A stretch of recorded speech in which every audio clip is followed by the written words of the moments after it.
կատարելու մասին հարցազեկուցող էկոնոմիկայի նախարար Գևորգ Պապոյան։ Համեցեք, պարոն Պապոյան։ Շնորհակալություն, մեծարգո պարոն վարչապետ, հարգելի գործընկերներ, այս նախագծի ընդունումը պայմանավորված է 2025 թվականի գյուղատնտեսական տարում գյուղատնտեսության ոլորտում ապահովագրական համակարգի ներդրման փորձնական ծրագրի իրականացման ապահովման անհրաժեշտությամբ։ Նախ նշեմ, որ ծրագրի մշակման աշխատանքներում ներգրավված են եղել ոչ միայն էկոնոմիկայի նախարարությունը, այլև կենտրոնական բանկը, գյուղապահովագրության հիմնադրամը եւ Հայաստանում գործունեություն ծավալող ապահովագրական ընկերությունների հետ ենք իհարկե աշխատանք իրականացրել, որովհետեւ մեծ հաշվով հողի վրա իրենք հենց պետք է իրականացնեն այդ ապահովագրությունը։ Գյուղատնտեսության ապահովագրության ծրագրում արդեն իսկ հայտնի է, սրա մասին խոսել ենք, առաջացել էին մի շարք խնդիրներ, որոնք կապված էին վնասաբերության բարձր մակարդակի, վերահապահովագրական կազմակերպության հայկական շուկայի ելքի եւ KfW կողմից համաֆինանսավորման հետ, եւ քանի որ գյուղատնտեսության ապահովագրության ոլորտում վերահապահովագրական կազմակերպությունը վնասաբերության շատ բարձր մակարդակ է ունեցել եւ դուրս էր եկել հայկական շուկայից, ինչպես 24 թվականին, նախորդ տարի այնպես է 25 թվականին գյուղացիական տնտեսությունների ապահովագրությունը հասանելի դարձնելու համար Հայաստանի Հանրապետության կառավարությունը ինչպես 24-ին էր իր վրա վերցրել, այնպես էլ այս տարի է իր վրա վերցնում ռիսկերի մեղման մի զգալի մասը։ Այն է, եթե վնասաբերությունը գերազանցի ապահովագրական ընկերությունների կողմից հավաքագրված ապահովագրավճարի 200%-ը, ապա կառավարությունը այդ բեռը կվերցնի իր վրա լրացուցիչ մասը, փոխհատուցելով ընդհանուր հավաքագրված ապահովագրավճարի հանրագումարի 200%-ի չափը գերազանցող տնտեսվարողներին փոխհատուցված ապահովագրական հատուցումների գումարը, այսինքն եթե մինչև 200% եղավ, դա ապահովագրական ընկերությունները իրենց միջոցներով դա կանեն, դրանից ավել կառավարությունը կաջակցի արդեն ապահովագրական ընկերություններին։ Նախագծով նաև առաջարկում ենք շատ մեծ աջակցություն նաև գյուղացիական տնտեսությունների, ոչ միայն ապահովագրական ընկերությունների, մասնավորապես նախկինում ապահովագրավճարի 50-ից 60%-ներ փոխհատուցվում, հիմա առաջարկում ենք 70-ից 80% սուբսիդավորում, ընդ որում այդ դեպքում նույնիսկ KfW-ն նախկինում KfW-ն մասնաբաժին ուներ, այստեղ նորից կառավարությունը ամբողջովին այդ ծախսերը վերցնում է իր վրա։ Միաժամանակ նշենք, որ վերջին 2 տարում իրականացվող գործընթացները, սա շատ կարևոր է եւ ուզում եմ հատկանշականացնեմ, սրանք ժամանակավոր լուծումներ են եւ կառավարությունը շատ վճռական է տրամադրված հաջորդ տարիների համար համակարգային լուծումներ գտնել, որոնք ոչ միայն ապահովագրության ոլորտին են վերաբերվում, այլ նաև զուգահեռ ենթակառուցվածքների։ Ինչու եմ սա կարևորում, որովհետև եթե հիդրոօթերևութաբանական համակարգը անհրաժեշտ ենթակառուցվածքներով չկարողանանք հասցնել համալրել, իսկ այս տարվա բյուջեում այդպիսի միջոցներ նախատեսված են այդ ուղղությամբ, ապա նորից կշարունակի համակարգի ռիսկայնությունը մնալ, որովհետև իրականում այդ գնահատումները հենց սարքերի միջոցով պետք է լինեն, ոչ թե գնահատողական դատողությունների միջոցով։ Այս պահին ծրագրին մասնակցում են 3 ապահովագրական ընկերություններ՝ Ingo Armenian, Liga Insurance-ը, Silva Insurance-ը, աշխատանքներ ենք տարում, որպեսզի մյուս ընկերությունները եւս հնարավորության դեպքում մասնակցեն։ Որոշակի փոփոխություններ են տեղի ունեցել ապահովագրվող մշակաբույսերի կազմում, եթե նախորդ տարի ծիրանը եւ խաղողը չէինք ապահովագրում, ապա այս տարի կապահովագրենք, կլինեն մշակաբույսեր, որոնց համար բոլոր ռիսկերը հասանելի չեն լինի, մասնավորապես հացահատիկային մշակաբույսերի համար ցորեն, գարի, վարսակ հասանելի կլինի միայն երաշտի ռիսկից ապահովագրությունը։ 25 թվականին կապահովագրվեն 13 մշակաբույս՝ խաղող, ծիրան, դեղց, կարտոֆիլ, սալոր, խնձոր, բալ, կեռաս, ձմերուկ, սեղ, ցորեն, գարի, վարսակ 4 ռիսկերից՝ կանոնային սրտահարություն, երաշտ, կարոտահարություն եւ հրդեհ։ Հարկ եմ համարում նշել, որ ապահովագրական ընկերությունները ոլորտում արդեն ունեն ձևավորված փորձառություն, որից ելնելով մինչև ապահովագրության պայմանագիր կնքելը առավել հետևողական կլինեն ապահովագրվող տարածքներում տեղազնության իրականացման գործընթացին եւ ապահովագրվող տարածքների ընտրությանը եւ ուզում եմ սա հատուկ նշել, սա ըստ էության ի օգուտ է մեր տնտեսվարողների, որովհետեւ մեր խնդիրների մի զգալի մասը առաջացել է հենց նման հարցերից, երբ ոչ բարեխիղճ տնտեսվարողների պատճառով ի վերջո բարեխիղճ տնտեսվարողները նաև տուժեցին եւ առաջին հերթին տուժեցին, թերևս այսքանը պարոն վարչապետ մնացածը հարցերի տեսքով կպատասխանեմ։ Շնորհակալ եմ, պարոն Պապայան, հարգելի գործընկերներ, մենք գյուղատնտեսության ապահովագրության համակարգը սկսեցինք ներդնել 2019 թվականից, եթե չեմ սխալվում, եւ 19-20 թվականին մեկնարկել է 20-ից։ Շատ լավ։ Ու մեզ թվում էր, թե մենք ինստիտուցիոնալ կարևոր հարց ենք լուծել, եւ իրականում ըստ էության այդպես էլ կար, բայց շատ արագ ի հայտ եկավ խնդրեմ, որ վերաապահովագրող ընկերություններ, այսինքն մեխանիզմը հետեւյալն է, որ տեղական ընկերությունները ապահովագրում են, ապահովագրական վճարներ են հավաքում մեր տեղի տնտեսվարողներից եւ իրենք էլ իրենց ռիսկերը օտարերկրյա որևէ կազմակերպության հետ ապահովագրություն են գնում իրենց հերթին նրանցից։ Եվ ստացվեց այնպես, որ եթե ես տերմինաբանությունը սխալ օգտագործեմ, խնդրում եմ ինձ ուղղել, որ վերաապահովագրող ընկերությունը որոշակի ռիսկեր էր տեսել կամ իր ծախսերի պլանավորած հատվածից չափից ավելի մեծ ծախսեր էր իրականացրել, այդ թվում որոշ անկանոնությունների ենթադրում ենք պատճառով, որովհետև այս թեման հետաքրքիր էր, ինչն է խնդրեմը, որովհետև թվում է թե աշխարհում կա ապահովագրական պրակտիկան եւ այդ ընթացքում հիշում եք, այս դահլիճում էլ քննարկել ենք, ինձ համար այդ թվում գյուղացիների հետ շփումներից շատ տարօրինակ փաստերի հայտ եկան, որ իմ մտքով չէր անցնի, որ այնուամենայնիվ այստեղ էլ մենք դուք էլ խոսեցիք, ակնարկեցիք ոչ բարեխիղճ տնտեսվարողների մասին, որ որոշակի չարաշահումներ չասեմ, բայց ինչ որ բանաձևեր են գտնվում, որի արդյունքում, եթե ճիշտ է այս տեղեկատվությունը, որի արդյունքում ստացվում է, որ մեխանիզմը ձևավորվել, որ ոչ թե հողը մշակել բերք ստանալն է նպատակը, այլ հողը ապահովագրել, ապահովագրական վճար ստանալն է նպատակը։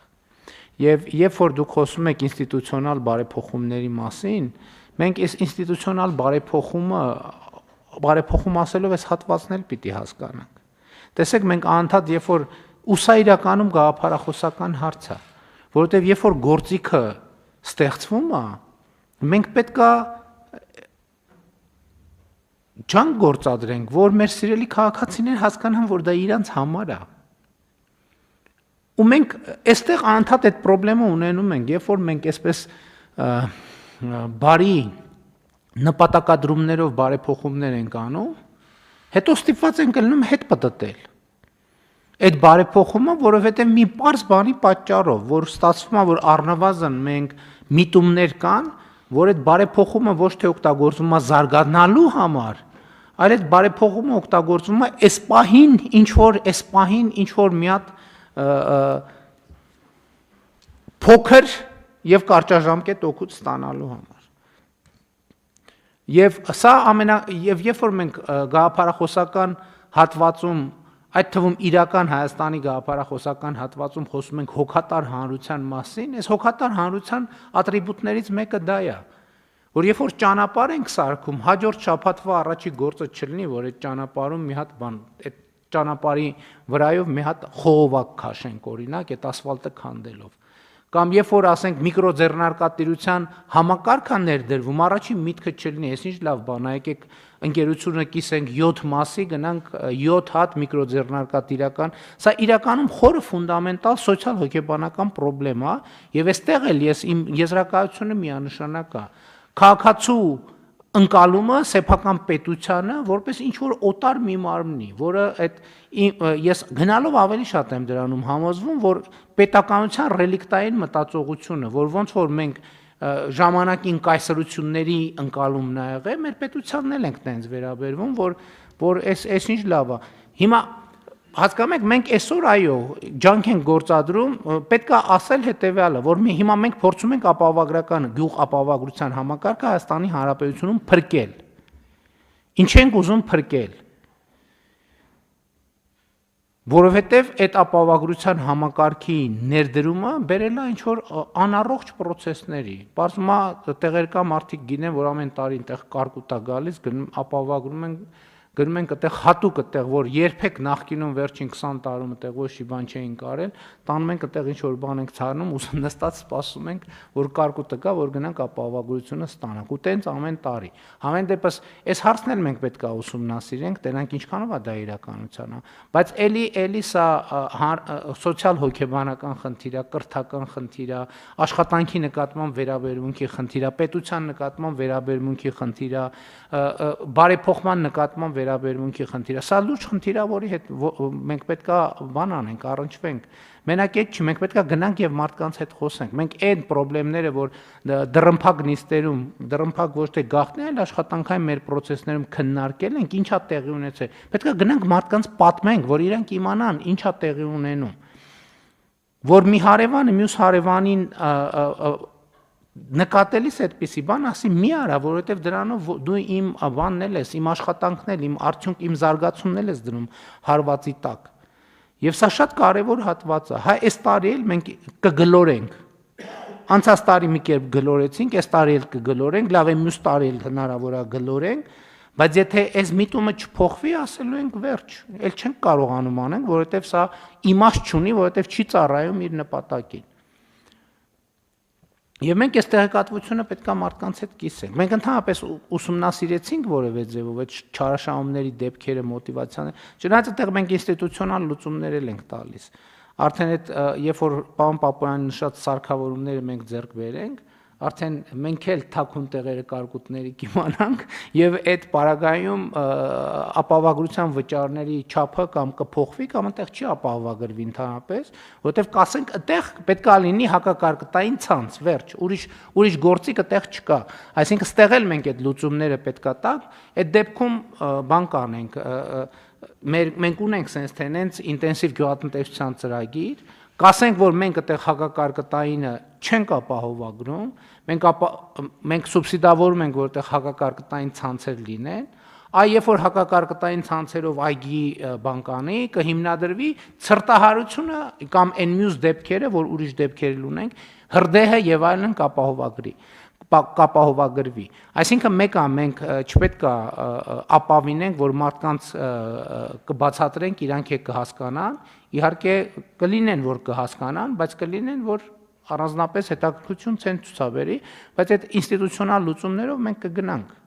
այդպիսի բաներին, որը նաև մեզ այս համակարգը միջալոց ապահովագրական համակարգը մեզ կօգնի նաև, որ մենք իրականացնենք այն, ինչ որ վաղուց ուզում ենք իրականացնենք, բայց այդպես էլ չենք կարողանում օբյեկտիվ եւ սուբյեկտիվ պատճառներով։ Մասնավորապես գյուղատնտեսական հողերի վրա պետքա մենք պետությունը, կառավարությունը, էկոնոմիկայի նախարարությունը որոշակի նաև ավելի ակտիվ խորհրդատվություն ապահովի գյուղացիներին։ Ասի այս հողում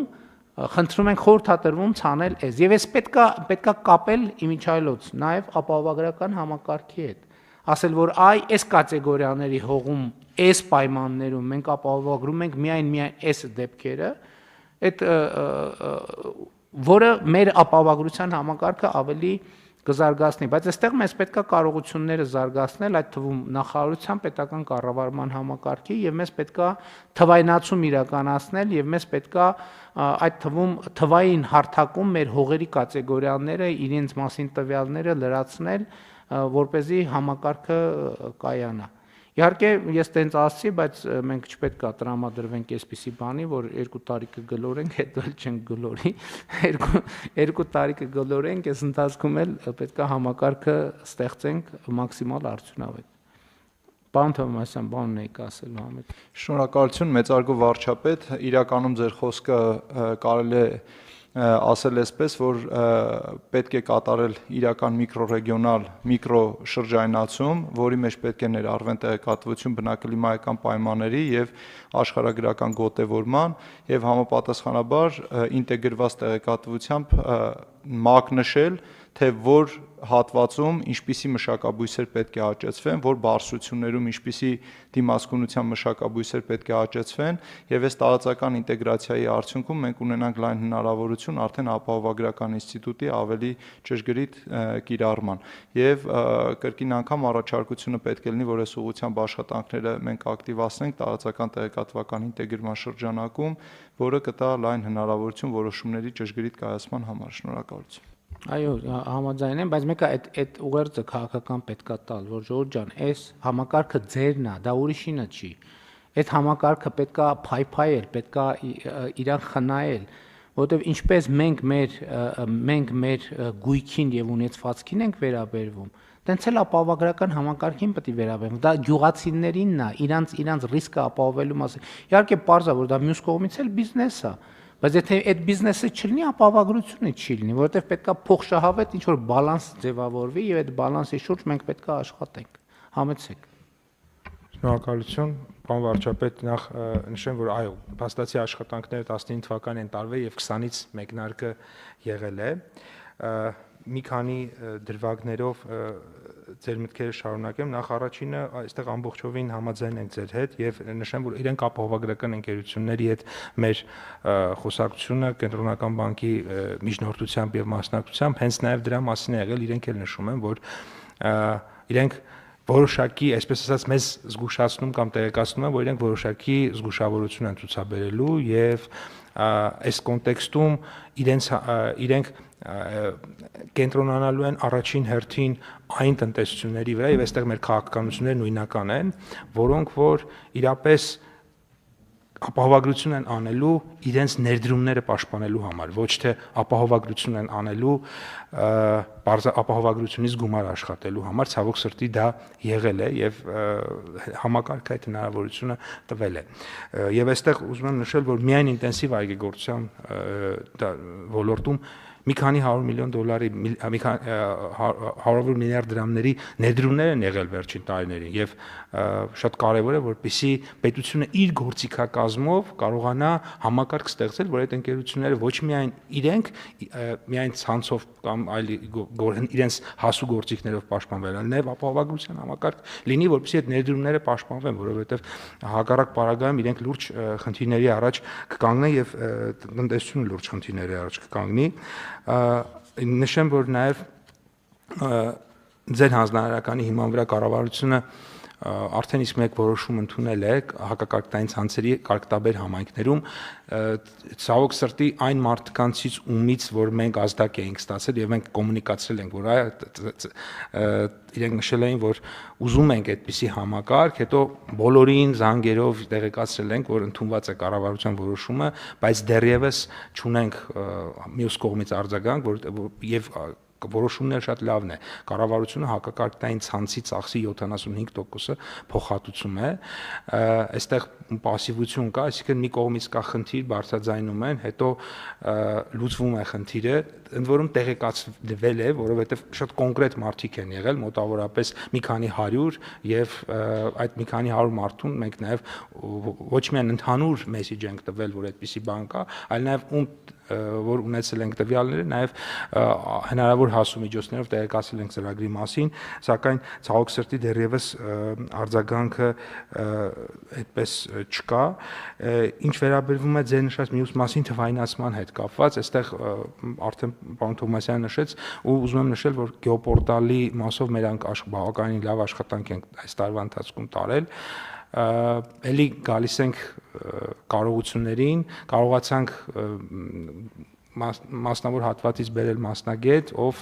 ըստ էության 1.5 ամսում ավելի շատ աշխատանք է արել, քան նախորդ 2 տարում է արվել այդ ամբողջ մասով եւ արդեն ինձ թվում է մենք 1 ամսում հիմնականում կավարտենք մեր բոլոր ինտենսիվ այգիները, խելացի անասնագոմերը եւ այլն, ու արդեն կանցնենք հաջորդ փուլին, հողերի կատեգորիաներին եւ նմանատիպ այլ քարտեզագրումների, որոնք մեզ հնարավորություն կտան մտնել միանգամից քարտեզի վրա եւ հասկանալ, որ այստեղ այսքան հող ունենք, այս կատեգորիայի, այստեղ այս սպանդանոցը կա, այստեղ այս արոտավայրերը գոյություն ունեն եւ այսպես շարունակ։ Այսինքն ինքը բավականին լավ աշխատանք է, որը բոլորին եւ առաջին հերթին ներդրողների համար շատ տեսանելի եւ հասկանալի միջավայր է ստեղծում։ Շատ լավ։ հարց, եթե կարելի է, պարոն վարչապետ։ Հիմա մենք պարոն Թովմասյան գեոպորտալում չենք կարող կլիմայական վիճակագրական շերտ դնել, որպեսզի ըստ էության ապահովագրություն, վերապահովագրություն գնահատականները ավտոմատ կդառնան, մենք լավ կհասկանանք ինչ ենք անում, ինչ ենք խթանում։ Ես չեմ կարծում, որ դա բարդ բան է, գլոբալ իմաստով երկուսն էլ թվայինացված է։ Ուղղակի լուծումները պետք է սինխրոնիզացնել։ Ինչն է խանգարում, որ դա անենք։ Պարոն Գրիգորյան, իմ կարծիքով խանգարող հանգաման կարող է հանդիսանալ միայն տեխնիկական հագեցվածությունը, եթե մենք ամբողջ հանրապետության տարածքում ունենանք այդ հիդրոմետ ցանցը կառուցված եւ այդ տեղեկատվությունը առցանց ռեժիմով, ես տեղյակ չեմ ունենք թե չունենք, եթե կան այդ տվյալները, ապա ինտեգրման հնարավորությունը շատ արագ կարելի է կարգավորել։ Շատ լավ, դե հիմա մենք մյուս կողմից այդ ցանցն ենք զարգացնում, մյուս կողմից թվայնացման օրակարգով, մյուս կողմից գեոպորտալը եւ դա պետքա, այո, on-line եղանակով իրականացնենք։ Հիշում եք, մենք բանում քննարկել ենք հանրային ներդրումների կոմիտեում քննարկել ենք այդ հարցը եւ հավանություն ենք տվել, շրջակա միջավայրի նախարարություններ ներկայացնում եւ այդտեղ հենց ավելի խորը եւ ավելի որակյալ եղանակային կանխատեսումների եւ շատ կարևոր է հենց այդ ժամանակ էլ քննարկել ենք դա, որ այդ ինֆորմացիան պետքա բացը լինի կամ որոշ բաներով, որոշ պայմաններով հասանելի լինի ներդրողներին, որ նրանք որևէ հողակտորի վրա ներդրում անելիս ունենան վերջին ժամանակաշրջանի եղանակային ոչ թե կանխատեսումը, այլ ինչ եղանակա գրանցել, ինչ բաներ կան, շրջափուլեր կան եղանակային եւ տեղումների քանակները եւ այլն եւ այդպես շարունակ։ Հիմա այդ process-ը գնում է, գնման գործընթացը տեղի է ունենում։ Իմ վերջի տեղեկություններով, պարոն վարչապետ, այո, ֆինանսավորման որոշակի հնարավորություններ կա, բայց մենք նաև մեր միջազգային գործընկերների հետ այդ ուղղությամբ աշխատում ենք, որ հնարավորինս շուտ այդ գործիքները ունենանք եւ կանխատեսումներն է։ Մենք այդ գործիքներով թե եղանակների քանակը, թե տեսակն էլ անձրև, կարկուտ, թյուն, այսքան ունենանք։ Շատ լավ։ Պարոն վարչապետ, երկու պարագայում մենք կապիտալ ներդրումներ ենք անում, ի նպաստ էս գաղափարին, որը քննարկում ենք։ Ես կարծում եմ, որ մենք պետք է անպայման այս պայից սկսած սինխրոնիզացման մասին մտածենք, ընդ որում ես կարծում եմ նաև, որ եթե մինչ այս օրը կուտակված վիճակագրությունը, որը ես որքան գիտեմ թվայինացված է, կամ առնվազն հնարավոր է թվայինացնել, կարող ենք արդեն այդ շերտը դնել շատ ավելի իրական պատկեր կունենանք ապահովագրվելիք ռիսկերի մասին, քան ունենք այսօր, որ մեխանիկական ենք անում ըստ կադաստրի, իհարկե դա կբերի նրան, որ ակտուարական հաշվարկները հնարավոր չի լինի օբյեկտիվ անել։ Բայց հիմա այստեղ համակարգային խնդիր եմ տեսնում, որովհետև հիմա թեմաներ կան, որ ես հասկանում եմ, որ մենք կառավարության նիստում կամ առաջին անգամ ենք անդրադառնում նրան կամ բավարար խորությամբ չենք անդրադարձել։ Այս հարցերը տեսեք, երբ որ մենք մեր քաղաքականությունները սինխրոնացնելու եւ ռազմավարական կառավարման մասին ենք խոսում, սրա մասին է խոսքը։ Որովհետև հիմա այս հարցերի պատասխանները պետք է լինեին։ Հիմա շրջակա միջավայրի նախարարի պատասխանն ինձ դուր չեկա, որ ոնց որ հնարավորություն կա ֆինանսավորման եւ այլն եւ այլն։ Հիմա որ գնանք կպարզի որ կա, բայց այդքան էլ լավ չի, այդքան էլ ամբողջական չի, չնայած հանրային ներդրումների կոմիտեում քննարկել ենք, չնայած կադաստրի կոմիտեի անցած տարվա տարեկան հաշվետվության ժամանակ հստակ հանձնարարական տրվել է, որ ամեն նախարարություն իր հետ կապված բանի այդ շերտերի հնարավորությունները ուսումնասիրի, այդ շերտերը գույքագրի, այդ շերտերը լրացնելու բան անի, որոշումներ կայացնի։ Հիմա եկել ենք, ես պատահական անդրադառնում ենք, դե ասում ենք, հա երևի, դե կարող, հա դե երևի ճիշտ է սենց անել, դե երևի դե Ժողովուրդ ջան, այդ ամեն ինչը ասված հանձնարարված է։ Ես հստակ պատասխաններ եմ ակնկալում, սենց դե երևի, դե հնարավոր է, ինչքան հիշում եմ, ինչքան գիտեմ, ինչքան կարող է, տենց ոնց կլինի։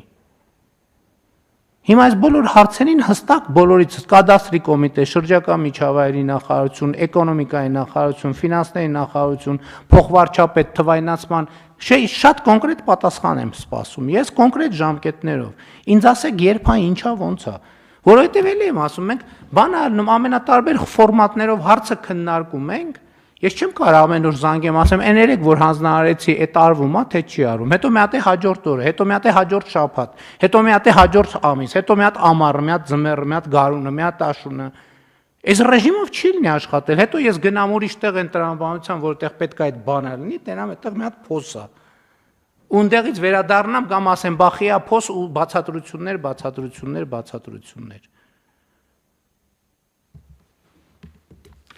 Ինձ կոնկրետ էս ինչ հարց բարձրացրեցի, կոնկրետ պատասխան կտակ։ Հարցը դրվում է քվեարկության։ Ովքեր են դեմ որոշման ընդունմանը, դեմ չկա, որոշումն ընդունված է։ Հարց